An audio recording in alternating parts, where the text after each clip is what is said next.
His Majesty speaks on spirituality. So let us not get confused when we talk about spirituality and religion. You see? Let us not get confused. Spiritual heights, iretical heights, that's the ultimate in iration right now. You see? So glory to word and glory to sound, to the power of the Most High. And we burn religion with unceasing perpetual heat right now. All religion. Not one does not have, or not one religion is exempt from having a bloody history. Every religion is surrounded by blood. You cannot name one. You see? So we burn religion with an unceasing, indescribable, perpetual heat right now. And we strengthen and uphold all the principles and the realities of spirituality. Rastafari. Isis? Aye, aye. Kill Pope Paul right now and Benedict Fall right now. Death to white supremacy and their false religions that they use to hold us into bondage. Yes, tonight's message or tonight's reasoning is entitled, Adam, Adam, where art thou? Adam, Adam, where art thou? Bless it. Can we say that? Yes, King. Say, Adam, Adam, where art thou? Look at the person next to you and say, Adam, Adam, where art thou? Adam, Adam, where art thou? Adam, Adam, where art thou? Well, this night, I and I are going to be really looking into the reasoning of Adam as it pertains to I and I as Rastafari. You even know that I and I, as a people, we're still looking into biblical validification. Right?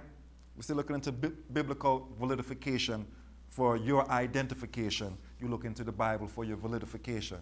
So now, let's take it straight to the Genesis. Genesis, gene. We're going to take it to the genes. Genesis. Gene. Genesis, the beginning, the roots of the whole formulation of why things is the way them is. You have to go to the Genesis, right? You have to go to the Genesis. What the first time you hear about Adam? We all say it, and we hear it commonly expressed that we are all the children of Adam. Have you heard that before, my brothers? Have you heard that before? We are the children of Adam. We are the descendants of Adam, Adam and Eve. You know what I mean? You ever heard that before? Or we are the descendants of Adam and Eve, and this type of thing. I don't see it going like that far. We're going to look into the Bible or the Bible in Genesis. And remember, tonight's topic is Adam, Adam, where art thou? So let's take it to the genes. You notice that what a lot of these people doing is genetic manipulation nowadays. Genetic manipulation, manipulating the genes. You see, the Bible is a science book. It's a science book. It's not a book of religion. It's not a book of spirituality. It's a book of science. All right? And if you don't understand it, and if you're careful, my brothers and sisters, you can be captivated by the science. Because this science build up nation and break down nation. Build up people and broke down people. And we have to be very careful of how we approach things. All right? Now, have you also heard the term children of God? Children of God. You ever heard that before? Yes. Children of God. Now, we hear those two phrases. Children of Adam and Eve and children of God. We hear those terms all the time. We hear a brother would jump up and a sister would jump up. I'm a child of God. I'm a child of God. Right? God's my father. Right? So it's not an uncommon thing that I'm bringing forth to the table when we're reasoning tonight. It's not an uncommon thing. It's not like I'm bringing some phrases that nobody never heard about. And remember, the topic is Adam, Adam, where art thou? So let's go into the Genesis, or taking it to the genes or the beginning. Once you go to the so-called beginning, even though Genesis is not the oldest book in the Bible. Did you know that? We look at Genesis and think, well, Genesis right through Revelation. But Genesis is not the oldest book in the Bible. thinking that this is the first book. No, it's not. The oldest book in the Bible, or this compilation of the Bible that was issued by King James in 1611, commissioned in 1600, completed in 1611, was that these translations was only for his benefits. You see? All these translations were for his benefit. Now, if we're going to look into the beginning of the Genesis is going to establish the train of thought that everything is based upon. We are taught that the Genesis is the oldest book, but it's not really the oldest book. The oldest book is the book of Job, Jobe. Job is the oldest book, actually, if you examine the Bible. Well, let's go into Genesis chapter 1. Brothers and sisters at home, if you have your Bible, and I know you do, you can go get your Bible, because we're going to do a little Bible thing tonight. I know you have your Bible, so just pick them up, go for them. It's on the shelf. If you're using it to hold up something, just go for it. We're going to Genesis 1. Genesis 1. In the beginning. Right? Now, according to Queen James, why are you going to call King James Queen James? That's disrespectful, they may say, right?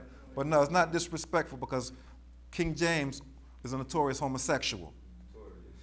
Notorious homosexual. You see? So that's one for the homosexuals when they look upon their lists of famous people. Most of the famous people. The homosexuals have to give King James their credit as being one of them. You see? It's not a derogatory thing I'm saying about King James. I never met King James. I don't have anything personal against King James. You see? But as a non-partial historical research, you're going to come to find out that King James was a notorious homosexual. And not only was he notorious homosexual, he was a sadistical homosexual. Sadistical. Sadistical. Yeah, meaning pain and torture, you know what I mean? Would sex somebody and choke them and kill them. That's another topic, but we're talking about Genesis right now. We can get into King James or Queen James another time. But these are the person that's authorized in this Bible. You see, this is duly authorized compared to the revised translation of such and such or other. So now, in Genesis, it's in the beginning, God created the heaven and earth, out of the King James translation, right? In the beginning, God created the heavens and the earth. Now, when you started at verse 1, G-O-D, God. Now, in the Hebrew translation, they don't have no word God. You see? Now, you got God, big G. You got God, little g. Right? But now, when we talk about God, big G, the original translation didn't have that. It didn't have G-O-D.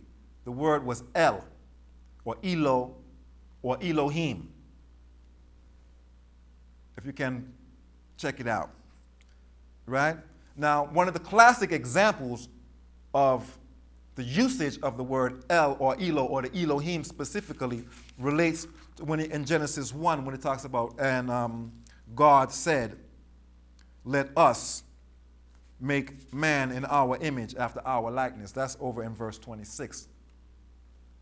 You see? Now, it's very specific when it talks about our. That's a plural.